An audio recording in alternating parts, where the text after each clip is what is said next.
Le Togo, 6 millions d'habitants, demeure un pays essentiellement rural. Dans ces zones où vit 70% de la population, l'accès aux soins est difficile et les maladies tropicales nombreuses.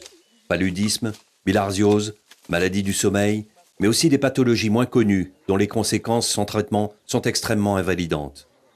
L'ulcère de Buruli est l'une de ces maladies. D'origine bactérienne, elle sévit de manière insidieuse dans les zones les plus pauvres du littoral, proches de plans d'eau, et touche plus particulièrement les enfants. Prise en charge par les équipes de handicap international, Akele a pu être soigné au centre de Tsévié, qui accueille pour l'ensemble de la région littorale les personnes touchées par l'ulcère de Buruli. La maladie se manifeste souvent par un nodule, soit par une plaque. Et l'objectif même du programme, c'est de diagnostiquer très tôt les malades atteints de Buruli afin d'éviter ces complications.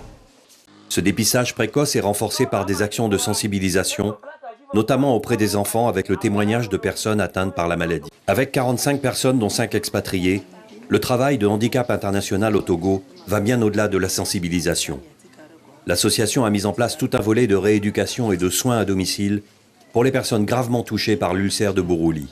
La réussite de ce projet tient au travail de proximité mené avec les structures locales, que cela soit les écoles ou les centres de santé primaires.